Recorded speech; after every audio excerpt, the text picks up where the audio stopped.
반갑습니다. 오대영 라이브 오대영입니다. 이렇게 살벌한 경선은 처음 본다. 가시돋친 말에 강목들이 막 날아다니는 느낌이다. 나흘 전 여당의 한 정치인은 이렇게 우려했습니다. 선을 넘어도 한참 넘은 전당대회를 걱정한 발언이었죠. 그런데 어제는 급기야 폭력 사태까지 벌어졌습니다. 의자를 집어들거나 길바닥에 눕혀 때리는 충격적인 장면이 2024년 여당 연설회장에서 펼쳐졌습니다. 잠시 뒤에 짚어보겠습니다. 먼저 이수진 앵커가 한 줄 뉴스 전해드리겠습니다. 국민의힘 전당대회에서 폭력에 가담한 청중 3명에 대해 당 선관위가 출입 금지 조치를 내렸습니다. 한동훈 후보와 원희룡 후보 측은 어제의 난투에 대해 수사가 필요하다고 했습니다. 한동훈 후보가 댓글팀 의혹에 대해 정면 반박했습니다. 법무부 자원을 동원해 여론조성팀을 운영했다는 주장에 대해 심각한 명예훼손이라며 법적 조치를 취하겠다고 했습니다. 무슨 돈을 주고 누구 고용한다든가 무슨 팀을 운영한다든가 그런 거 전혀 없습니다. 자기들 같은 줄 아나 봐요. 탄핵 청원 청문회에 증인을 추가하는 안건을 두고 여야의 고성이 오갔습니다. 거수 표결로 진행하겠습니다. 먼저 찬성하시는 의원님들은 손을 들어주시기 바랍니다. 반대하는 의원님. 국민의힘 의원들이 퇴장한 가운데 6명의 증인이 추가로 채택됐습니다. 정진석 대통령실 비서실장, 홍철호 대통령실 정무수석을 비롯해 이원석 검찰총장도 여기에 포함됐습니다.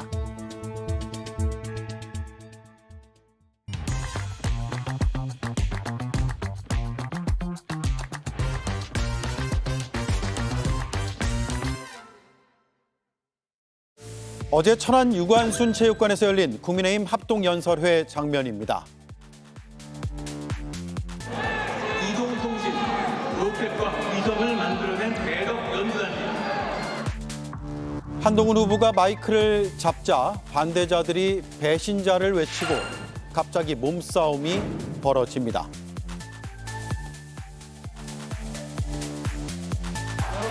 여러분 진정해 주십시오. 여러분, 우리 정치가 보일 모습은 이런 모습이 아닙니다. 우리 국민의힘의 정치는 이 수준이 아니지 않습니까? 네, 의자까지 집어들고 내리치려는 듯한 장면도 카메라에 포착이 됐고 연설 중이던 한동훈 후보가 앞서 말한 것처럼 진정해달라고 했지만 멈추지 않았습니다. 그리고 이 폭력의 사태는 연설회장 바깥으로 이어졌습니다. 주먹을 날리고 바닥에 눕혀서 놓고 계속 팹니다. 옆 사람은 편하게 때리라는 듯 웃옷을 벗겨주고 그렇게 폭행은 이어졌습니다. 다들 보고 있을 뿐 말리는 사람은 없어 보입니다. 후보들은 서로를 탓했습니다. 그리고 어제 상황을 보면 참 안타까운 상황인데요. 저는 그 당시 제가 연설하는 과정에서는 잘 몰랐는데 나중에 보니까 좀 계획하고 와서 난동을 피운 그런 거더라고요. 그러니까 이제 또 한 후보 측을 지지하는 유튜버가 이제 원 후보를 지지하는 걸로 보이는 사람들을 또 폭행하는 폭행을 이런 했다고? 그건 아예 영상이 있죠. 하다하다 이제 폭력까지 등장한 전당대회, 당 선관위는 엄중 경고했습니다. 네, 함께할 네 분 소개하겠습니다. 김유정 전 민주당 의원, 김재원 전 국민의힘 최고위원, 김영현 조국혁신당 법률특보, 김용남 전 개혁신당 정책의장 나와주셨습니다. 안녕하세요. 네, 안녕하세요. 네, 국민의힘 전당대회 막말 고성에 이어서 폭력 사태까지 빚어졌습니다. 논란이 된 장면 자세하게 준비했는데 함께 보겠습니다.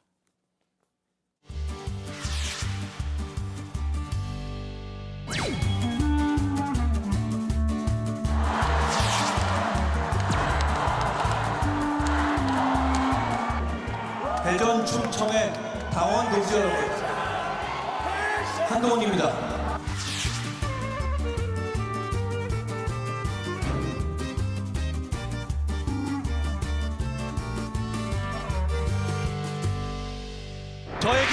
저에게 배신자라고 외치는 것은 좋습니다. 그렇지만 다른 분의 의견을 묵살하지 말아 주십시오. 다른 분에게 폭행을 하진 말아 주십시오.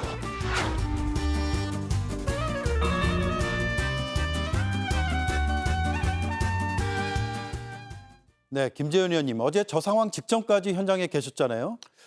계속 상황이 저렇게 좀 과격한 상황이었습니까?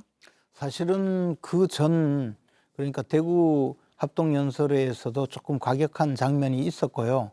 그러나 뭐 폭력이 난무하는 정도의 그런 상황은 아니었고, 그러나 이제 그 천안 합동연설회에서는 좀 더 이게 이제 정도가 심해진다고 느꼈습니다. 그리고 그 최고위원 후보로서 연설을 하는데 연설을 방해하는 정도의 그런 이제 그 각자 그 함성 같은 것이 네. 이어지기도 하고 그렇게 해서 사실은 정상적인 그 전당대회의 모습은 아니라고 느꼈습니다. 사실 제가 우리 국민의힘의 전신인 한나라당에 입당해서 지금 정치활동을 한 지가 20년이 넘었는데요. 그동안에 수많은 전당대회 또 대통령 후보 경선 또 당내 경선 많이 치르고 제가 또 선수로 참전도 해보고 이랬는데 이런 황당한 그리고 참담한 일은 진짜 처음 겪는 일입니다. 네. 그리고 이제 그 현장에서 그 과격한 그런 모습은 사실 그 전부터 당사자 간의 격한 그 어떤 응원 내지는 또는 그 연설 방해 이런 것이 계속 점점 커지는 단계에서 마치 유럽 축구 경기 대회에 보면 등장하는 훌리건처럼 예. 이게 지금 아주 나쁜 그런 전례를 만들었다고 보고요. 이건 제가 그 보기에는 우리 정당사에서 용팔이 사건 이후에 처음 등장하는 폭력 행위 같습니다. 네. 그러니까 용팔이 사건 이후에 민주화 이후에는 국민의힘뿐만 아니라 그 어느 정당에서도 이런 일이 없지 않았나요? 아니 근데 약간 있었던 적은 있죠. 그 전에 제 그렇습니까? 기억에 보면 통합진보당 때 아마 그 약간 물리적 충돌이 있어서 그때 머리끄댕이를 이렇게 잡아당긴 사진이 나왔던 적이 있고요. 그때도 예. 충돌이 좀 있었고 민주당에서도 한참 그때 그 아마 분당되기 전에 열린 우리당으로 분당되기 전에 그 좀 폭력적인 장면이 연출된 적은 있었습니다만 그 이른바 보수 정당이라고 하는 국민의당이나 그 전신 정당에서는 본 적이 없는 것 같아요. 네. 그러니까 전당대 그 당대표 후보 간에 치열하게 정말 누가 1위가 되느냐를 놓고 치열하게 싸웠던 전당대회가 제 기억으로는 2014년도에 있었던 전당대회에서 당시 김무성, 서청원 당대표 후보 간에 치열한 대결이 있었고요. 그 몇 년 전에 홍준표, 서상수 후보 간에 누가 1위를 하느냐 격차가 얼마 안 나는 듯한 전당대회가 있었는데 그때는 후보 간의 싸움은 치열했지만 저런 지지자 간의 폭력 사태는 전혀 없었거든요. 근데 예. 이번에는 조금 의외인 것이 여론조사에 나오는 결과를 보면 1등하고 2등하고 차이가 많이 나거든요. 더군다나 대부분 많은 여론조사에서 원희룡 후보는 지금 2등도 아닌 등수로 나오는 여론조사가 많은데 그럼에도 불구하고 지지자 간에 저렇게 심하게 충돌하는 건 이번 처음 보는 것 같습니다. 네, 김정 의원님. 네. 이게 이제 후보들은 서로 내 탓, 그러니까 남의 탓을 하고 있는데 왜 이런 일이 벌어졌을까요? 제가 보기엔 다 똑같은 사람들처럼 느껴지는데요. 미국엔 총알이 날아다니고 대한민국 집권당 전당대회에는 의자가 날아다니는 충격적이고 참 부끄러운 모습인 것 같습니다. 그리고 어제 저 장소가 천안에 있는 유관순 체육관이었는데 참 나라 위에 목숨 바친 이 유관순 열사가 집권당의 이런 행태를 보면서 통탄할 일이겠구나 이런 생각을 했거든요. 그런데 그 전부터 토론회 지금 2번에 걸친 토론회가 있었는데 후보들 간에 굉장히 과열됐었잖아요. 특히 한동훈 원희룡 후보 간에 굉장히 과열 양상이고 뭐 서로 비방하고 이런 모습이 있어서 거의 전초전처럼 느껴졌는데 급기야는 현장 합동 유세장에서 저런 이제 물리적 폭력 사태가 실제로 발생하는 상황이 되고 말았거든요. 그래서 이거는 뭐 서로 누가 먼저랄 것도 없이 이런 상황이 돼버렸는데 당 선관위에서 뭐 출입 금지 조치, 그러니까 유튜버들도 있었던 것 같고 막 얽혀 있어서 정확하게 뭐 확인은 안 되고 있습니다만은 다들 알고 계실 거라고 생각해요. 국민의힘에서는. 근데 출입 금지 조치만으로 이게 해결이 다 될 것인가의 문제도 있고요. 저 정도 폭력 사태면은 좀 뭔가 법적인 조치라도 있어야 되는 게 아닌가 이런 생각인데 네. 사실 오늘 밤에 또 3차 토론회가 있잖아요. 그게 이제 아마 분기점이 될 것 같은데 그 양상이 서로 조금 자제하지 않으면 더 에스컬레이트 돼서 심해지지 않을까 우려가 되고요. 총선 참패 이후에 좀 안정적인 지도부를 만들어 보겠다고 여는 이런 집권당의 전당대회가 정책이나 미래 비전 하나 없이 이런 방향으로 가는 거에 대해서 굉장히 당황스럽고 좀 부끄러운 모습이라고 생각합니다. 네. 지지자 간의 다툼이고 몸싸움인데 지지자뿐만 아니라 후보들도 어느 정도의 책임감을 느껴야 된다 이런 목소리가 나오거든요. 어떻게 보셨습니까? 예, 지금 뭐 김미정 의원님께서 잘 말씀을 해주셨습니다. 거기에 특별히 더 보탤 것은 없고요. 한 가지 첨언한다면 결국은 지금 그 당권을 대통령의 권력으로부터 이제 되찾아 오느냐 마느냐라는 그런 어떤 극한 권력 투쟁이 아마 저런 그 폭력적인 양상이 나타나는 연료로 사용된 것 같습니다. 네. 하지만 뭐 그렇다고 해서 저 폭력 사태에 뭐를 다 후보자들에게 돌리기에는 어려울 것 같고요. 제가 볼 때는 어떤 저 개인적인 일탈도 굉장히 중요해 보이고요. 그리고 저 개인적인 일탈을 하는 사람들을 보면은 대체로 정치 유튜브를 하는 분들이 많아 보입니다. 지금 여러 정치 현장에 가보면은 정치 유튜버들이 굉장히 많은데요. 이분들은 이제 조회수가 높아져야 네. 이제 그 수익이 창출이 되고 그러다 보니까는 좀 자극적인 장면을 원하게 되고 심지어는 본인들이 자극적인 장면을 만들어내는 경우도 제가 현장에서 많이 봤습니다. 혹시 이러한 폭력 사태도 그런 것 중에 하나가 되지 않았을까라는 생각이 들고요. 이런 것을 방치를 하게 되면 그 세계대전이 아주 작은 사건에서 벌어졌듯이 우리 정치 현장이 어떤 폭력으로 얼룩져지는 것으로 되지 않을까 심히 우려가 됩니다. 그렇군요. 이 폭력을 누가 먼저 썼느냐 이게 제일 중요한 부분 중에 하나인데 지금 영상에서 호랑이 무늬의 옷을 입은 남성이 처음에는 좀 지목이 되니까 이 남성이 그러면 당적이 어디냐, 누구를 지지하냐 이렇게 또 의문으로 이어졌고요. 혹시 더 나온 얘기를 들어보신 적 있어요? 글쎄 뭐 정확한 사실관계는 모르겠습니다만 자유통일당에서는 동명이인지는 모르겠습니다만 그런 이름의 당원은 있었는데 지금은 당적이 정리된 상태다 이렇게 해명을 한 것 같아요. 그리고 아마도 유튜브를 하는 유튜버로 알려져 있는데 근데 어제 그 대회에서는 특정 후보를 이름을 이마에다가 쓰고 나왔기 때문에 그렇죠. 아마도 그 후보를 지지하는 유튜버나 그런 사람 아니겠느냐 싶습니다. 근데 글쎄 방금 말씀 주신 대로 사실은 그게 정말로 지지해서 그러는 건지 아니면 유튜버로서 어떤 조회수를 올리거나 그거로 인해서 이른바 어그로라도 끌기 위해서 일부러 과장되거나 아니면 폭력적인 그 모습을 연출한 것인지는 좀 더 확인이 필요하고요. 네. 누가 먼저 폭력을 행사했느냐, 누가 먼저 시비를 걸었느냐, 이거는 좀 종합적으로 따져봐야겠죠. 그렇군요. 자, 장내뿐만 아니라 장외에서 이제 폭력이 이어졌거든요. 그 영상을 보면서 얘기를 좀 나누겠습니다. 네, 네, 주먹으로 이제 턱을 가격하고 쓰러뜨리려고 하는 모습도 보이고요.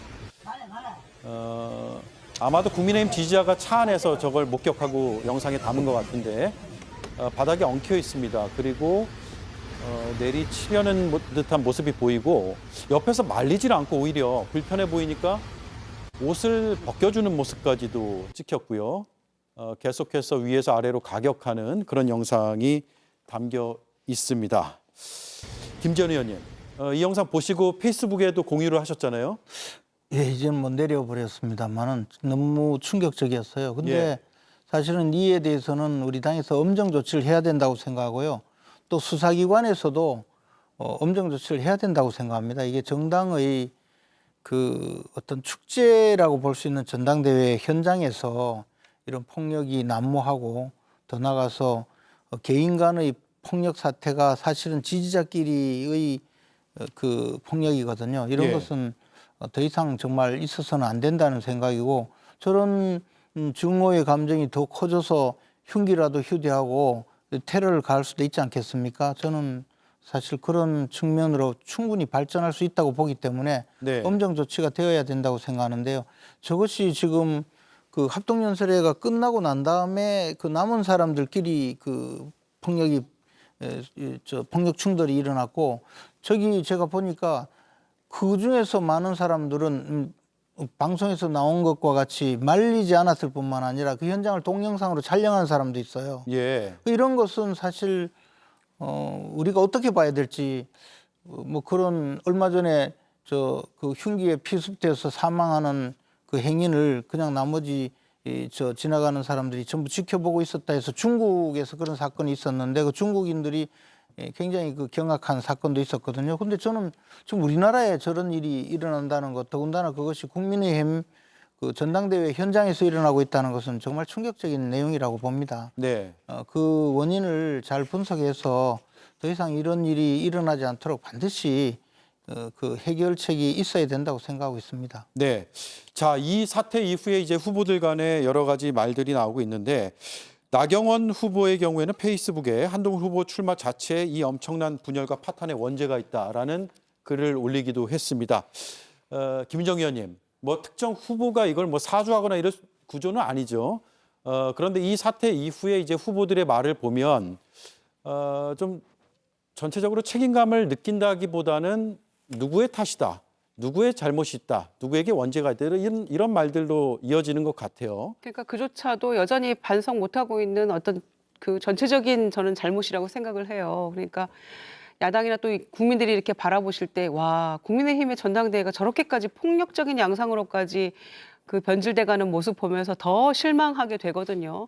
대통령 지지율도 바닥을 헤매고 있는데 잘해보겠다고 전당대회하고 새로운 뭐 출발, 변화, 시작 이런 얘기하면서 전당대회를 치르고 있는 국민의힘에서 급기야는 저런 적개심과 분노가 폭발해서 폭력 양상으로 가고 있는데 또 그게 누구 때문이야라고 얘기 올리는 것도 굉장히 저는 잘못된 생각이라고 보고요. 네. 이 정도쯤 되면 오늘 뭐 토론회 앞두고 좀 자제하자, 우리 당이 이렇게 가서는 안 된다라고 서로 조금 그렇게 가야 되는 게 맞을 것 같은데 또 누구 때문이다라고 탓하는 것도 굉장히 저는 어폐가 있는 모습이라고 보고요. 아까 한동훈 후보도 뭐 계획된 것 같다 이런 얘기들도 근거가 있나요?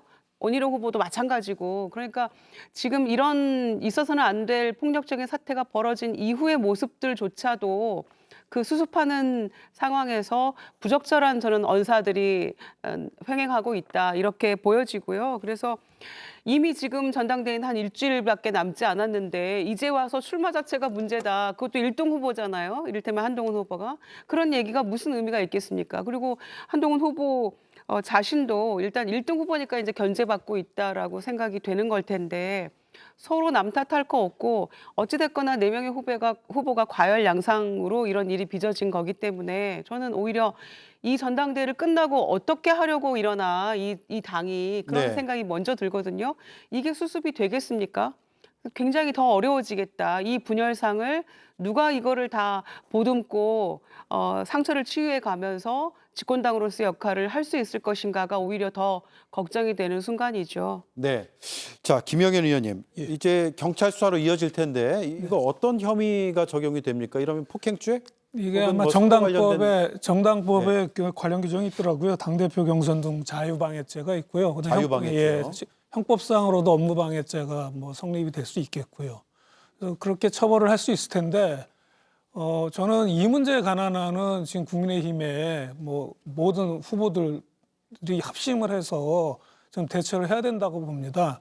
그래서 작은 폭력을 민주주의 향연장에서 허용을 하게 되면은 결국은 그 폭력이 민주주의를 잡아먹을 수 있습니다. 네. 그래서 싹을 잘라버린다는 의미에서라도 엄중하게 모든 후보들이 이심 단결해서 이 폭력 사태에 좀 대응을 해주셨으면 좋겠습니다. 네, 알겠습니다. 국민의힘 전당대회가 한동훈 후보의 여론조성팀 의혹을 놓고도 지금 굉장히 갈등이 깊습니다.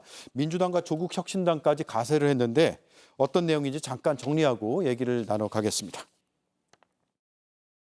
한동훈 후보의 댓글팀 의혹은 조직적 조작이 있었다고밖에 볼 수 없는 증거들이 수없이 드러나고 있습니다. 특활비가 들어갔는지, 사설 댓글팀이 있었는지, 업무방해 행위와 여론조작 범죄에 대해 수사기관의 빠른 수사를 촉구합니다. 일명 장쏘공. 장해찬 전 최고위원이 쏘아올린 공을 야당이 받았습니다. 수사를 해야 한다고 주장하고 있는 건데요. 민주당에서 지적하는 건 이겁니다. 한동훈 여론조성팀으로 의심되는 네이버 계정 24개를 발견했고 이 계정에서 작성한 6만여 개의 댓글을 분석해 봤더니 이 중 500개 정도는 댓글 내용이나 기호, 띄어쓰기까지 똑같다는 겁니다. 이런 문제 제기에 한동훈 후보는 자발적인 참여를 폄훼하는 것은 이해하기가 어렵다. 아는 바가 전혀 없고 민주당 자기들 같은 줄 아나 보다 라면서 날선 반응을 보였습니다. 예, 민주당과 조국혁신당에서 어떤 부분을 문제 제기하고 있는지 잠깐 더 들어보겠습니다. 한동훈 후보의 여론조작 의심 네이버 계정 24개를 확보하고 이들 계정에서 작성된 약 6만여 개의 댓글을 분석했습니다. 502개의 댓글은 오탈자, 기호, 띄어쓰기까지 100% 동일했고 법무부 국민기자단 이름으로 운영된 유튜브 채널과 우선 의심됩니다. 홍보 콘텐츠를 만든 유튜브 채널에 대한 수사가 필요합니다. 이제는 한동훈 후보가 당 대표가 된다 하더라도 특검을 피할 수 없게 됐습니다. 자, 김용남 의원께 먼저 여쭤볼게요. 이게 개혁신당 입장은 뭡니까? 지금 민주당과 조국혁신당에서는 수사를 빨리 해야 된다. 특검까지 해야 된다. 이런 얘기가 나오고 있거든요. 글쎄, 이른바 제기된 의혹이 실정법 위반의 소지가 있어 보이기 때문에 수사는 필요해 보입니다. 다만 저희는 그걸 특검으로 해결할 사안이냐. 근데 지금 우선은 그 이른바 한동훈 특검법보다 보다 중요하고 급한 것이 최상병 사망 사건과 관련한 특검법이기 때문에 예. 그 최상병 특검법의 통과를 위해서 총력을 기울이는 게 맞다고 보고요. 그리고 지금 제기된 의혹 정도 갖고 바로 특검 법안을 추진하는 것은 다소 좀 이른 감이 없지 않습니다. 그래서 이게 어차피 지금 장해찬 전 최고위원이 제기한 의혹으로부터 시작된 논란이잖아요. 예. 그래서 보다 구체적인 어떤 물증이라든지 이런 게 제시된다면 그다음에 수사기관의 수사를 촉구하는 것이 순서 아닐까 싶고 모든 사안에 대해서 동시에 특검을 하자. 요거는 조금 상황에는 맞지 않는 거 아닌가 싶습니다. 그렇군요. 반면에 조국혁신당에서는 이 혐의까지 넣어서 한동훈 특검법을 하자. 이렇게 주장하시는 거죠. 예, 그렇습니다. 금방 말씀하신 동시에 여러 개의 특검법을 하니까 어지럽다라고 말씀하셨는데 저희도 그 점에 대해서는 굉장히 유감입니다. 하지만 지금 검찰공화국화에서 선택적 수사로 집중을 하고 있기 때문에 검찰이 저희로서는 부득이하게 다발적으로 특검법을 발의할 수밖에 없었다는 것을 우선 말씀을 드리고요. 한동훈 특검법에 대해서는 저희가 1호 법안으로 발의가 된 상태였는데 최근에 이런 그 댓글 팀 운영과 관련돼 가지고 내부에서는 장해찬 전 청년 최고위원의 제보가 있었고 그다음에 민주당의 양문석 의원이 이제 여러 분석 자료를 내놨기 때문에 네. 저희 당 입장에서는 그 부분을 확인하지 않을 수 없다. 없기를 바라지만 문제가 이렇게 불거진 이상은 그것을 없던 문제로 하고 넘어갈 수는 없다는 입장이고요. 네. 수정해서 이제 좀 더 이제 구체적으로 제보가 들어온다면 좀 더 디테일하게 하겠지만 우선은 수정 발의한다는 큰 입장은 정해져 있는 상태입니다. 네, 결국은 민주당에서 어떻게 협조하고 같이 해 나갈 것이냐가 중요한데 다른 뭐 최상병 특검도 있고요. 여러 사안들이 있어서 조국 혁신당과 민주당의 약간 온도 차이가 있는 것 같다는 생각도 들어요. 어떻습니까?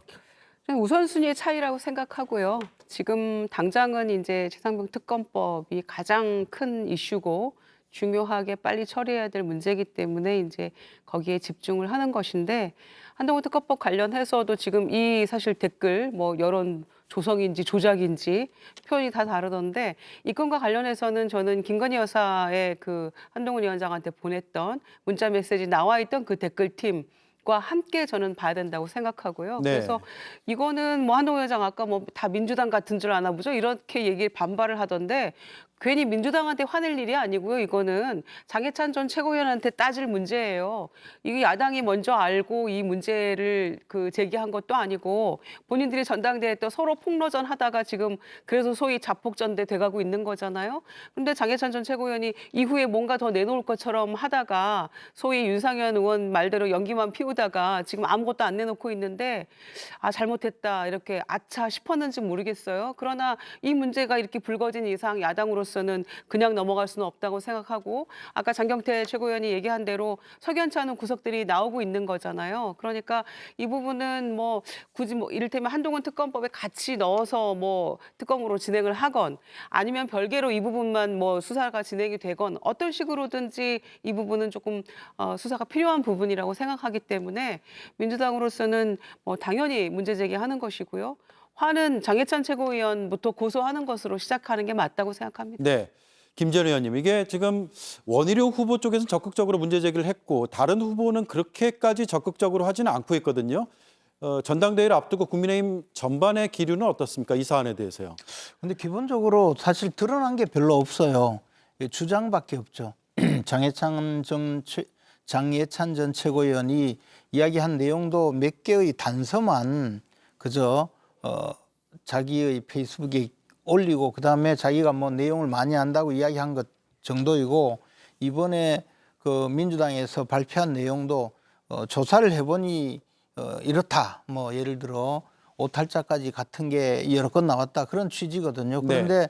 사실 이것이 정말 지지자 그룹에서 한 사람이 여러 개의 계정을 통해서 댓글을 계속 올리는 정도의 경우에는 그것을 딱히 처벌할 수 있는 근거가 전혀 없거든요. 네. 그런데 지금 상황에서 마치 뭐 불법 행위가 있는 듯이 그 내용을 만들기 위해서 특수활동비가 사용되었는지 확인해 봐야 된다. 또 더 나가서 무슨 여론 조작 행위가 있었는지 봐야 된다. 또는 법무부에서 만든 그 유튜브 계정 내용도 조사해야 된다. 이런 이야기를 쭉 하면서 주장을 하는데 딱히 지금 법적으로 위법한 행위를 했다는 데 대한 근거는 제시하지 못하고 있어요.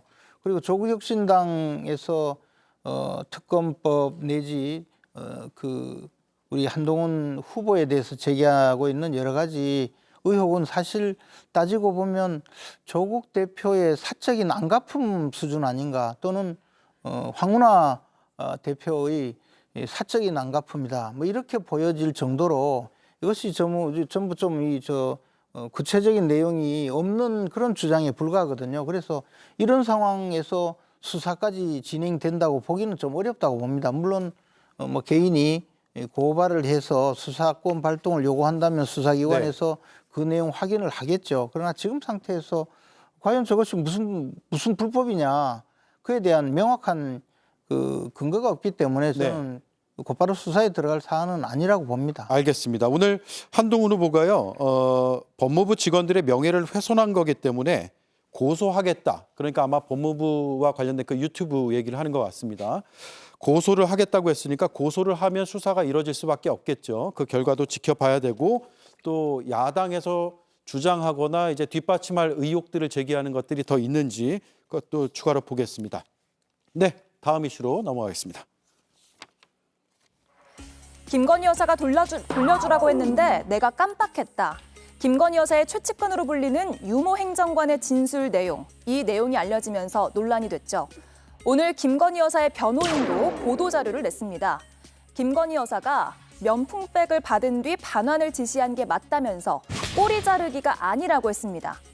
바로 돌려주면 기분이 나쁠 수도 있으니까 기분 나쁘지 않게 추후에 돌려주라고 했다는 겁니다. 그러면서 디올백은 전혀 사용하지 않은 상태로 그대로 보관돼 있는데 이걸 보면 반환 이사가 있었다는 사실을 반증하는 거다라고 주장을 했습니다. 이번 키워드 디올백 전혀 사용 안 해입니다. 네, 이 사안과 관련해서 영부인의 입장문이 나온 건 처음인데요. 분석을 한번 해보겠습니다. 김유정 의원님, 네. 처벌 규정이 없다는 내용이 있거든요. 검찰 소환 조사를 하느냐 마느냐의 얘기가 나오는 상황에서 처벌 조항이 없다, 규정이 없다라고 하는 게 이거 검찰 수사에 영향을 주려는 거 아니야? 라는 의구심도 낳고 있거든요. 이 처벌 규정이 없다라는 말이 나오기까지 국민권익위원회의 역할이 있었지 않습니까? 거기에서 다 이거를 무혐의 종결 처리해버렸고 두세 차례 그 전원회의 미룬 끝에 이제 혐의 없다, 처벌 규정 없다. 그리고 배우자가 설사 받았더라도 외국인이니까 관계없다. 네. 이런 터무니없는 결론을 국민권익위원회가 내준 것이고 그걸 바탕으로 지금 검찰 수사를 받아야 될 김건희 여사가 이런 입장을 내놓은 것이잖아요. 그러니까 이 입장을 보면서 저는 지난 총선 무렵에 5번에 걸쳐서 막 사과하면서 제가 뭐 위원장님이 허락하면 사과하겠다라는 그 문자 메시지를 놓고 한동훈 위원장이 사과를 못할 이유에 대해서 더 많이 설명해서 진정성을 의심했다 이런 취지로 얘기하지 않았습니까? 네. 그 말이 맞는 것 같아요. 정말 사과할 생각이 있고 지금이라도 당당하게 수사에 응할 생각이 있어야 맞는 거 아닌가요? 그게 아무 문제가 없다면? 그런데 이거는 수사를 받지 않기 위한 변명문에 지나지 않는다 이렇게 생각하고요. 이제 와서 뭐 그 행정관으로 다 돌리고 있잖아요. 여사가 9월 13일 날 그걸 받고 그 밤에 기분 나쁘지 않게 바로 돌려줘라 이렇게 얘기를 했는데 본인이 깜빡해서 이렇게 2년 가까운 세월이 흘렀다는 거 아닙니까? 네. 그런데 정말 앞뒤가 맞지 않는 게 그러면 그렇다면 대통령실이나 국민의힘에서 그동안 해왔던 변명 혹은 해명은 다 거짓이라는 거잖아요. 국가기록물, 대통령 기록물로 지정된 것이어서 이거 돌려주면 횡령이라고 얘기했던 이철규 의원은 이 건에 대해서 뭐라고 얘기를 할지도 궁금하고요. 이렇게 중요한 문제에 대해서 2년 전 9월 13일 날 이걸 받았고 작년 11월에 문제가 되기 시작했는데 그 사이에 그러면 깜빡하고 돌려주지 않았다면 이걸 가지고 관저를 이제 입주하면서 한남동으로 입주하면서 이걸 관저 창고에 보관했다는 거잖아요. 그러면은 이 상황이 이렇게 벌어지고 그때 내가 바로 돌려주라고 했는데 어떻게 됐어? 라고 물어야 정상 아닌가요? 예. 그러나 저간에 그런 얘기는 하나도 없고 어떻게 된 영문인지 그냥 행정관이 모든 책임을 뒤집어 쓰고 지금 내 탓이요 하고 있는 형국처럼 보인단 말씀이에요. 그리고 대통령의 신년 대담 KBS 그리고 취임 2주년 기자회견에서도 박절하지 못해서 아쉬웠다라는 이야기 그다음에 제 처에 현명하지 못한 그거에 대해 사과한다라는 얘기만 있었을 뿐이지 사실은 이렇게 돌려두라고 즉각 지시를 했는데 그게 이렇게 깜빡해서 이렇게 됐습니다라는 해명이 그때 나왔어야죠. 이게 정상적인 해명이라면 굉장히 그 유리한 증거 아닙니까? 그게 사실이라면. 그리고 한동훈 위원장한테 5번의 문자에서도 막 잘못하고 뭐 시키는 대로 할 거고 이런 얘기 하지 말고 여차저차해서 이렇게 된 상황이 있었어요. 그런데 깜빡하고 돌려주지 않았는데 오늘에 이르렀으니 참 난감하지만 제가 어떻게든지 해명하고 있는 그대로 사과하겠습니다. 라고 했어야지 맞는 건데 그 어디에서도 이런 방구 이 행정관이 지시했다는 얘기는 하나도 나오지 않고 이제 갑자기 검찰 가서 조사받고 나오면서 이렇게 진술했다고 하는 것을 국민들한테 이걸 믿으라는 겁니까 지금? 그러니까 이러니까 정권이 국민을 개되지만 또 못하게 취급한다라는 얘기가 도처에서 나오는 것이고 누가 봐도 상식적으로 좀 앞뒤가 맞는 해명을 내놔야지 개연성이 있겠다라고 생각을 하죠. 네. 그러니까 더 분노 지수를 높이는 해명이라고 생각을 합니다. 그렇군요. 김 전 의원님. 그런데 이제 실제로 형사처벌 규정이 없어요. 형사처벌 규정이 없는 것이 너무나 명백한데 네. 지금까지 그 대통령 영부인이 어쨌든 외부인으로부터 명품 가방을 받았다라는 사실 자체에 대한 도덕적 비난이 있었던 거죠. 그리고 그 법적인 문제에 대해서는 청탁금지법이든 또는 뇌물죄 규정이든 이 사안에 대해서는 의율에서 처벌할 수 없다는 데 대해서 지금 설명한 것 뿐이잖아요. 그러나 형사처벌을 받지 않는 행위라고 하더라도 그 이상의 그 도덕적인 판단에 대해서 지금 계속 비난하고 공격한 거죠. 그리고 그에 대해서 설명한 거예요. 그리고 그다음에 뭐 외국인이니까 처벌하지 않는다고 이야기했다고 하는데 그게 아니고 이런 식으로 이제 공격을 막 섞어서 하니까 결국에는 해명이 잘 안 되는 건데 그때 당시에 왜 그러면 돌려주지 못했느냐라고 비판을 하니 그게 대통령 기록물이다라고 그 설명을 했죠. 근데 대통령 기록물이 무슨 가방이 대통령 기록물이냐 하니까 외국인으로부터 받은 선물에 대해서는 대통령 기록물에 해당된다라고 해명을 했던 거예요. 근데 뭐 외국인이라서 처벌 못 한다고 이야기한 것이 아니고 이걸 제가 지금 다 설명할 필요는 없는 것 같은데 결국에 제가 보기에는 이 부분에 대해서 왜 그러면 이렇게 해명이 늦어지고 사과가 없었느냐 그에 대해서 비판하는 것은 저는 충분히 그 비판을 받아야 된다고 생각을 합니다. 네. 그런데 이런 그 전후 사정에 대해서 저는 오래전에 들은 바가 있어요. 이미 그 대통령실의 당초 이 사건이 처음 문제가 됐을 때도 이런 상황에 있고 대통령 기록물로 판단을 해서 내부적으로 수장고에 넣었다. 그런데 지금 그것을 해제하고 돌려줄 수가 없어서 상황이 이렇게 되었다. 또 더 나가서 지금 말씀하신 대로 그때 곧바로 돌려주지 못한 사안에 대해서는 이러이러한 사정이 있었다라고 이야기를 했는데 그것은 본인이 직접 해명을 할 기회가 있을 거다라고 전부 다 해서 그냥 두고 있었던 거죠. 예, 그때도 깜빡했다는 얘기도 들으셨나요? 저는 뭐 깜빡했다 이런 정도가 아니고 그 당시에 돌려주지 못했다. 그리고 그 상황에서 그 직원에게 지시를 했지만 그 상황에서 직접 그 챙기지 못한 잘못이 있다. 네. 뭐 그런 정도의 이야기는 들었는데 이렇게 세세하고 구체적인 이야기를 직접 들은 바는 아니에요. 근데 지금 이 내용 자체는 이미 처음에 문제가 되었을 때 해명하는 단계에서도 똑같이 나왔던 얘기예요. 아니 그런데요. 네. 수장고에 넣어서 기록물로 지정을 했다고 들었다고 말씀하셨잖아요. 그러니까 그것도 잘못된 거예요. 거짓말이에요. 이것도. 누가 거짓말인지는 찾아봐야 됩니다. 왜냐? 7월 1일 날 국회 운영위원회 대통령 비서실장이 나와서 정진석 비서실장이 뭐라고 얘기했습니까? 대통령 기록물로 지정을 할지 말지를 올해 결정을 한다고 했어요. 네. 그러니까 아직 결정이 안 됐다는 거잖아요. 그러니까 대통령 기록물이 아니라는 거예요. 지금 현재. 그거를 올해 판단한다는 겁니다. 그러니까 그조차도 해명이 다른 거예요. 누군가는 거짓말하고 있다는 거죠. 그런데 기록물이 아닐 뿐더러 이제는 뭐라고 해명을 하냐면 돌려주려고 했고 의미도 없는 것이어서 돌려주려고 했는데 그거를 타이밍을 놓쳐서 지금 대통령실로 그랬죠. 보냈다라는 거잖아요. 그러니까 이런 해명들을 이게 상식적입니까? 이거를 네. 이게 논평을 해야 됩니까? 자, 근데 이제 대통령 네. 기록물 지정이 대통령 기록물 지정 자체가 곧바로 지정하는 것이 아니고 그것을 두고 임기 종료 무렵에 지정을 한단 말이에요. 그러니까 대통령 기록물 지정 대상이 알겠습니다. 되어 네. 있다는 거죠. 네. 자, 그런데 그것을 지금 또 이제 이렇게 왜곡해서 막 공격을 하면 제가 무슨 지금 이 상황에 대해서 다 설명을 해야 될 그런 상황도 아닌데 네. 마치 저도 헛소리하는 것처럼 아니 수장고가 되잖아요. 어디 있어요? 대통령 비서실에 자, 어디 있는지도 설명을 못 지금 하잖아. 우리가 보러 가겠다고 했는데. 김건희 여사 측에서 입장문에 처벌 규정이 없다라는 내용을 얘기했기 때문에 거기에 대한 토론을 하고 있는데 어떻습니까? 처벌 규정이 없습니까? 김영현 의원 먼저 네. 말씀하시고 김영남 의원 얘기. 처벌 규정 없다는 것은 이제 그 김영란법 흔히 말하는 김영란법의 배우자 처벌, 청탁금지법의 처벌 규정이 없다는 얘기고요. 지금 여기에 문제되고 있는 것이 특정범죄 가중처벌법상의 알선 수재가 문제가 되고 있습니다. 공무원의 직무에 속한 사항에 관해서 알선을 하면서 재물이나 재산상 이익을 취득하는 경우에 네. 이제 5년 이하의 징역에 처하게 되어 있는데요.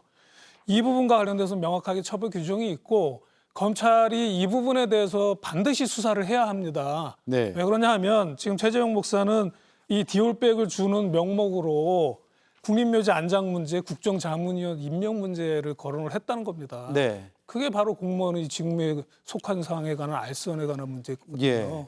알겠습니다. 근데 그 부분에 대해서도 짧게만 부탁드릴게요. 그 부분에 대해서도 김건희 여사에게 이야기한 것이 아니라 그 직원에게 이야기했다는 것 아니겠어요? 행정관한테요? 그러니까 그거를 수사를 해봐야 안다는 것이죠. 알겠습니다. 네, 자, 수사를 그러면 하기 전에는 알 수가 없다는 네, 것이죠. 김용남 의원 말씀 듣고 거기에 더해서 이것도 궁금하더라고요. 그러면 포장을 하고 갖고 있었다는 거 아니에요? 사용을 안 했으면 법적으로 문제가 없느냐? 여기까지 궁금한데 같이 한번 설명을 해주시죠. 그러니까 뭐 처벌 규정이 없다는 거는 방금 말씀하신 대로 사실은 청탁금지법에는 없지만 다른 법률상은 범죄 의혹이 있는 거기 때문에 그거는 전혀 해명이 안 되는 부분이고요. 그리고 사용 안 하고 보관했다면 아니 그러면 지금 작년 11월에 이 동영상이 공개가 되면서 나라가 발칵 뒤집어졌는데 손 하나 대지 않고 보관하고 있으면서 지금 9달 가까이 돌려줄 수 있는 물건을 안 돌려주고 이 난리를 만들었다는 게 영 이해가 안 됩니다. 그리고 대통령실의 지금 최근 해명을 사실로 받아들이면요. 지금 우리나라 대통령실은 큰일 났어요. 예. 왜냐하면 아니 영부인이 이거 돌려주라고 지시했는데 행정관이 깜빡 잊고 그냥 잊어버리고 놔뒀고 예. 그리고 또 최재형 목사가 촬영한 동영상에 보면 그 면세점 쇼핑백을 놓고 이렇게 기다리던 사람들이 있었거든요. 근데 최근에 그 사람들이 사실은 다른 민원인들이 아니고 행정관들이다. 그리고 그 면세점 쇼핑백 안에는 보고 문건이 들어있었다라는 게 대통령실의 해명이잖아요. 네. 영부인의 지시사항도 바로 잊어버려갖고 이행이 안 되고 영부인에게 보고를 하러 들어가는 다른 행정관들도 아니 가방 하나가 없어서 면세점 쇼핑백에다가 네. 중요한 보고 문서를 덜렁덜렁 들고 다닐 정도면 우리나라 대통령실 큰일 난 거죠 지금. 근무 기간뿐만 아니라 모든 게 엉망인 상태라는 거를 지금 대통령실이 스스로 입으로 이야기하고 있는 형편인데 네. 저는 우리 사회가 뭐 이런저런 문제가 많습니다만 다른 중앙부처도 아니고 대통령실이 그 정도로 대통령 스스로의 해명처럼 엉망인 부서라고는 저는 믿지 않습니다. 그렇군요. 자, 마지막 질문을 제가 김유정, 김재원 의원께 차례로 드리고 마치겠습니다. 1분 내로 쓰셔야 됩니다. 지금 이번 이제 행정관의 검찰 진술 그리고 오늘 영부인의 입장이 나오면서 의혹이 해소 단계로 간다고 보세요? 아니면 더 꼬였다고 보세요? 마지막 질문입니다. 더 꼬였고요. 스스로 꼬고 있는 중입니다. 지금 제가 보기에는. 예. 그러니까 양주도 받았고 샤넬 화장품도 받았는데 그것들의 행방은 어디로 간 것인지 대통령 기록물로 지정될 그 입장에 처해 있는 책, 양주, 화장품 아닙니까?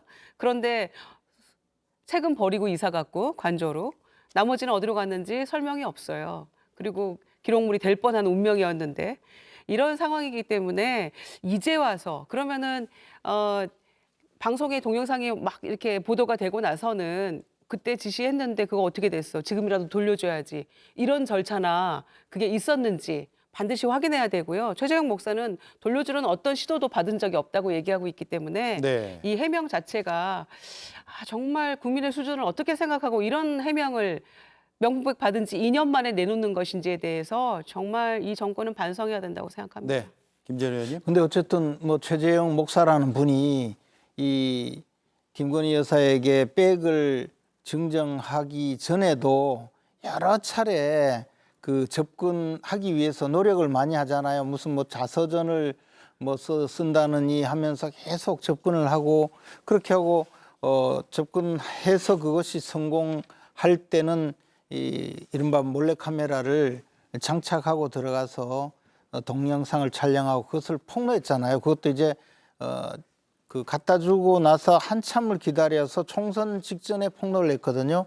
그럼 이런 상황에서 말씀하신 대로 자 그게 그 가방을 사실은 돌려줄 상황이었는데 돌려주지 못한 것을 뒤늦게 알고 그때 가서 돌려준다면 이 문제가 얼마나 커졌겠습니까? 그리고 그 최재형이라는 분은 얼마나 이 문제를 더 키워서 더 논란을 야기했겠습니까? 그러니까 이 문제를 즉 명품 가방 문제를 해결할 시기를 놓친 거죠. 네. 저는 뭐 그런 데 대해서는 충분히 이해를 합니다. 다만 왜 해명이 좀 제때제때 제대로 적극적으로 나오지 못했는가에 대한 그런 아쉬움은 있죠. 근데 그걸 네. 가지고 지금 마치 거짓말하는 듯이 공격하고 또 더 나가서 앞뒤가 안 맞다 이렇게 주장하는 것은 그때 상황 자체를 너무 왜곡하는 거라고 생각합니다. 알겠습니다. 지금 서초동에서 들리는 얘기로는 김건희 여사 조사만 남았고 그러면 조사를 하겠다는 얘기죠. 언제 할지 또 어떤 방식으로 할지를 좀 지켜봐야 될 것 같은데 이 이슈는 계속해서 우리가 눈여겨봐야 될 이슈인 것 같습니다. 네 분 말씀 감사드리고요. 다음 시간에 뵙겠습니다. 고맙습니다.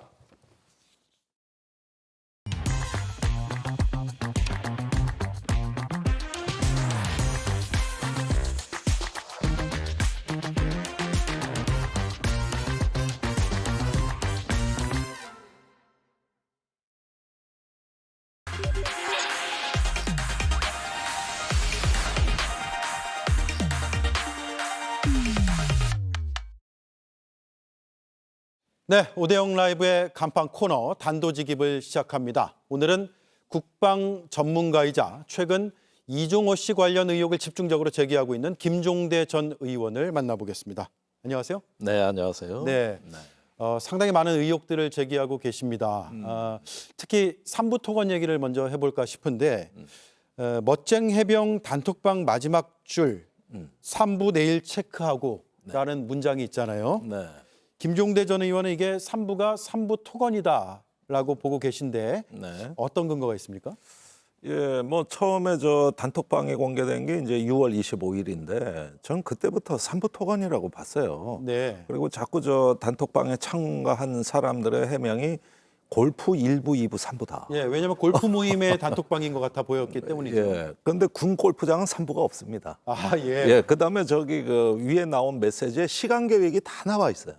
예, 뭐 점심 때 환영 행사도 있고 또 골프도 치고 그러면 저게 3부가 끼어들 여지가 없거든요. 예. 그냥 저런 일정표에 초청 받느냐, 가느냐, 마느냐 이런 상황에서 난데없이 3부라는 게 끼어드는 건 어법에도 맞지가 않고 네. 맥락에 전혀 없는 얘기입니다. 그런데 때마침 이제 공수처에 제보된 녹취록에 3부 토건이라는 표현이 분명히 나오고 또 어제 오늘 기사에서는 그 블랙펄 인베스트의 이종호 씨가 3부 토건을 여러 차례 얘기했다는 거거든요. 예. 예를 들면은 작년 3월 그 저기 한미 연합 상륙 작전에 참관을 하러 가는 승합차 안에서도 여기 카톡방에 있는 멤버가 일부 있는데 거기서도 3부 토건 얘기를 했다. 또 뭐 사업을 얘기하길래 그건 3부 토건하고 하면 된다. 예. 그러니까 너무 직접 들었다는 거죠. 그렇습니다. 예. 또 이 얘기가 공수처 진술에도 나와 있는 것으로 알려졌습니다.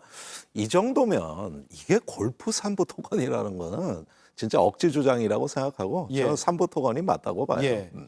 이 단톡방 대화가 2023년 5월 14일로 나오더라고요. 그렇습니다. 그 사흘 뒤에 우크라이나 재건 지원이 발표됐다. 그래서 이걸 계기로 3분 토건의 주가가 급등하기 시작했다. 네. 라고 김종대 전 의원은 보시는 거고요. 예, 17일 상황은 뭐 정부가 재건 지원 사업을 우크라이나에 발표했다. 이 정도인데 사실 내용을 보면은 대외 경제 개발 기금. 네. 예, 그러니까 우리나라가 기금을 조성해서 우크라이나에 투자를 하는 개념이고 그 다음에 발표된 계획들 보면 이제 원희룡 국토부 장관이 5월, 6월 이때 계속 그 정책을 발표하다 우크라이나를 직접 방문했는데 네. 여기서도 역시 마찬가지 이 계획들이 발표가 되는데 뭐 댐을 건설한다거나 아니면 상하수도를 정비해 준다거나 도로를 깐다거나 이런 핵심 사업을 소나기처럼 발표해요. 예. 그다음에 저리 장기 차관을 또 우크라이나에 공여해 주겠다는 겁니다. 근데 이게 굉장히 활발하거든요. 같은 시기에 유럽이나 미국에서는 각 국가들이 인플레와 어떤 재정 적자 때문에 우크라이나 재건 지원 기금을 조성하기 어렵다는 부정적 뉴스가 계속 나올 텐데 네. 유독 한국 정부가 굉장히 파격적인 조건의 지원 대책을 계속 발표를 하는 거거든요. 그리고 사실은 지난주에 그 워싱턴에서 열린 나토 정상회의에 방문해서도 윤석열 대통령이 똑같은 말을 해서 지금도 그 수혜주들이 가격이 오르고 있습니다. 네.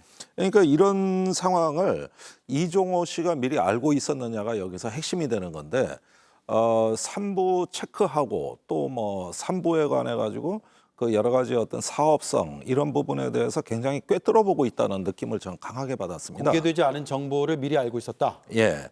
그래서 공개되지 않은 정보 또는 어떤 전반적인 이 국정의 흐름에 대해 가지고 일단 언론보다는 촉이 빠르다. 네. 예. 그래서 그 중에서 어떤 정보를 미리 뭐 입수했는지는 정확히 모르고 공수처가 확인을 해야 됩니다만은 굉장히 그 어떤 프로 사업가다운 면모에다가 정확한 정보력 그다음에 어떤 권력층과의 친분과시 이런 것들이 어우러지면서 우크라이나 이야기가 자연스럽게 나오니까 이것은 뭔가 권력층 특히 실력자와는 네트워크가 돼 있는 거 아닌가 네. 이런 점들의 의문을 갖고 있고 이게 공수처에서 확인할 사항입니다.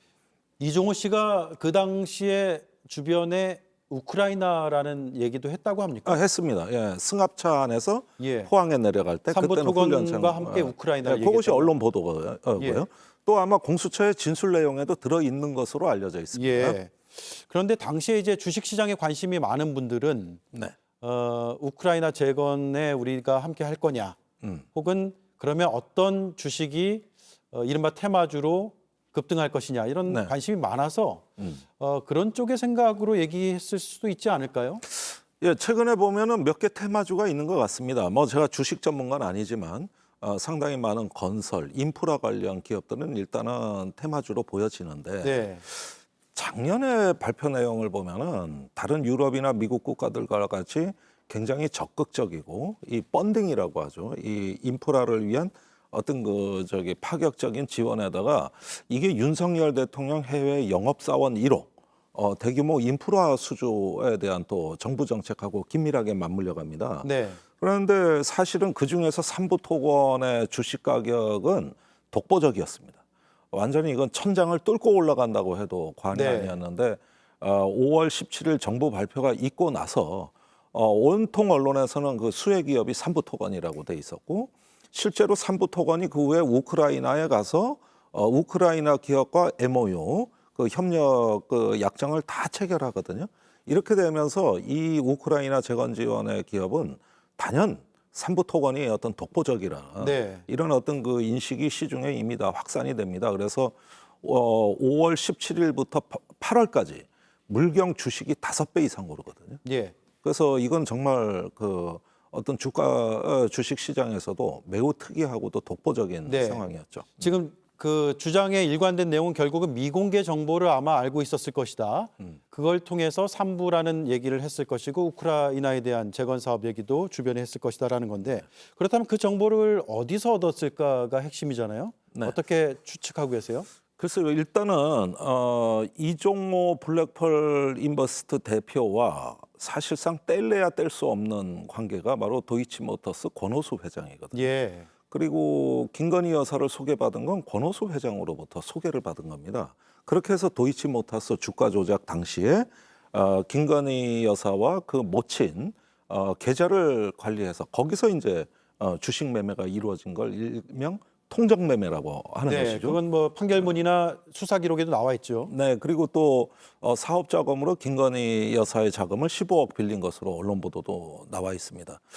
이렇게 봤을 때 이종호 씨가 과연 뭐 김건희 씨와 직접 연락해서 정보를 받았는지 아니면 김건희 여사의 주변 또는 권오수 회장 이런 사람들까지도 전부 하나의 그 이익 공동체라고 일단 가정을 해보고 어떻게 정보가 유통이 됐는가 살펴봐야 된다.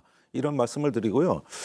삼부토건도 역시 어떤 오래전부터 윤석열 대통령과의 관계가 지난 대통령 선거 당시부터 상당히 화제가 됐던 기업입니다. 예. 그러니까 부부가 다 관련되어 있다는 거 아니냐.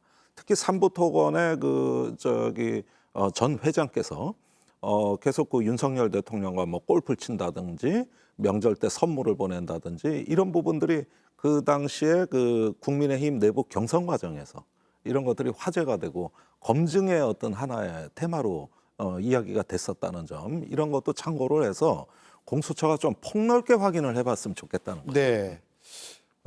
이종호 씨의 녹취를 보면 지난해 7월에 국방부 장관 교체 관련 이야기가 나오는데 이 역시도 이종호 씨는 허풍이었다, 허세였다 이렇게 주장할 수도 있는 거 아니에요? 아니 그러니까 그 대목이 제가 가장 놀라운 대목인데 작년에 이 이야기를 하던 7월은 개각 시즌도 아니에요. 전혀 뭐 개각은 한 두세 달 뒤였나요? 실제 국방부 장관은 2달 후에 7월에 이 얘기를 했고 7월 13일 날 이 얘기를 했는데 정확히 2달 후에 2달 후에 국방부 장관 개각이 교체 됐죠. 발표가 되거든요. 예. 그런데 이 국방부 장관이 뭐 늘상이 관가에서는 뭐 장관 교체설이라는 건 항상 있습니다. 그런데 이종호 씨는 그 곧 국방부 장관이 바뀔 거다. 우리 사람을 추천하고 있다. 그러면서 약간 속된 언어로 우리 것이라고 얘기했거든요. 예. 이렇게 해서 인사에 개입하는 어떤 발언을 했는데 언론에서 국방장관 교체설이 처음 나온 때가 일부 언론에 이제 그 본지가 아닌 어떤 기자들의 블로그에 올라온 게 8월 말, 그 다음에 실제 지면에 보도된 게 9월 초, 대략 9월 5일입니다. 근데 이종호 씨는 그보다 한 달 반이 빨라요. 예. 어떻게 아무리 이게 예지력이 있다 하더라도 또 국방 전문가도 아닌데 그래서 이런 어떤 발언들이 굉장히 확신 또 논리적 일관성 이런 점들로 봤을 때 이거는 아무리 봐도 알고서 한 얘기라고밖에 볼 수가 없다는 거예요. 네. 그런 사례는 또 있죠. 해병대 사성장군도 마찬가지입니다. 예. 해병대 사성장군이 내년에 나온다고 발표될 거다. 이거는 저도 국방을 한 30년째 했지만 해병대에서 사성장군이 나온다는 건 정말 해병대의 오랜 수건이고 과거에 해병대를 뭐 4군 체제로 독립시켜서 계급을 높여준다. 이거는 사실은 김대중 대통령 때부터 공약입니다. 네. 모든 대통령이 다 얘기했던 거예요. 윤석열 대통령도 대선 과정에서 공약을 했잖아요. 냈는데 특별한 게 아니라는 거예요. 늘상 공약은 있었어요. 공약은 있었는데 이게 왜 어렵냐면 우리나라 대장은 정원이 8명으로 제한되어 있기 때문에 해병대에서 사성장군이 나오려면 현실적으로 어딘가에서 빼야 되는군요. 육군 대장 하나가 넘어와야 됩니다. 예. 그러면 이건 육군본부로부터는 비상사태거든요. 대장 한 명의 권력이 이제 소멸되는 거니까 이건 육군본부는 비상사태고 이건 군 간에 상당히 숙고와 합의가 있어야 되는 거예요.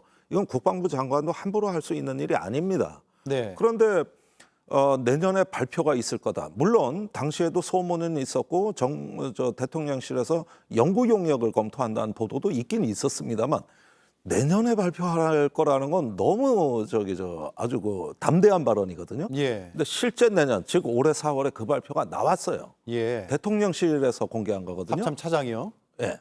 합참 차장직위를 사성장군으로 지금 이미 사성장군직입니다만 해병대로 보임하겠다. 이 발표가 이제 올해 4월에 나옵니다. 네.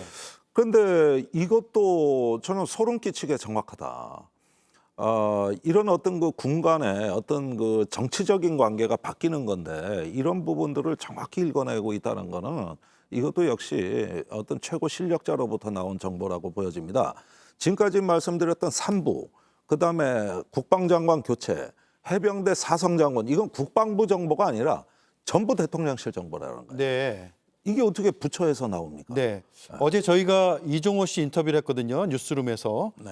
VIP가 김건희 여사를 말한 건 맞다. 하지만 과장한 것이다. 네. 라고 이제 과장, 허세인 것을 강조했거든요. 네. 이 부분도 그럼 믿을 수 없는 겁니까?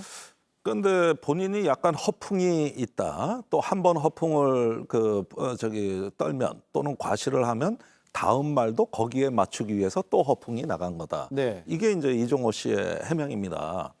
그런데 이건 이종호 씨의 고단수 전략이라고 저는 보는 것이 어떤 앞으로 터질 그 많은 녹취에 담겨 있는 진실, 또 공익 제보자가 앞으로 밝힐 진실을 미리 물타기 하기 위해서는 앞으로 뭐가 공개되든 다 허풍이고 네. 전부 다 거짓말이다. 이렇게 해서 본인을 실없는 사람으로 만드는 것 같은 이런 느낌이 드는 것이죠. 실제로 많은 언론들이 이미 이 이종호 씨는 평소에 허풍이 좀 심하고 입에 거짓말을 달고 다니는 이런 실없는 사람으로 인식하는 건데 실제 그게 이종호 씨 의도라는 거예요. 네. 그렇게 인식되고 싶어 하는 거죠. 그래야 이 진실을 희석시킬 수 있다고 보는 것이죠. 그래서 본인을 폄하하고 계시는데 제가 보는 이종호 씨는 논리적 일관성, 그다음에 정확한 정보력 이런 부분들을 보면 또 이제까지 그 주가 조작 시에 보여줬던 실력 등등을 고려했을 때 절대 허풍쟁이라거나 네. 실없는 사람이 아닙니다. 게다가 거짓말하는 것 같지도 않아요. 악의적 거짓말을 입에 달고 다닐 정도로 인간성이 나쁜 사람 같지도 않아요. 예. 제가 보기엔 다 일관되고 작년 말하고 올해 말이 사실관계에 어긋남이 없어요. 한 번 허풍이었다 그러면 해가 바뀌면 언제 그런 말을 했냐는 듯이 천연덕스럽게 다른 말을 하는 게 허풍장의 특징입니다. 네. 그 특징이 안 보여진다는 거예요. 네. 이런 것들이 하나의 말의 일관성과 그 논리성을 보면은 상당한 실력자고 똑똑하고 멀쩡하시다. 네. 그렇게밖에 안 알겠습니다. 보입니다. 네. 자, 이 이슈가 이제 계속 의혹 제기도 나올 거고 공수처 수사가 있으니까요. 네. 여러 속보들이 나올 텐데 다시 한번 모시고 이 내용을 또 분석을 해보죠. 네. 그리고 대담 중에 등장한 권오수 전 회장이나 이종호 씨의 반론이 나오면 저희가 네. 또 별도로 소개를 해드리겠습니다. 저도 오늘 반론을 기다리겠습니다. 예, 네. 오늘 말씀 감사드립니다. 네, 고맙습니다. 네, 지금까지 김종대 전 정의당 의원이었습니다.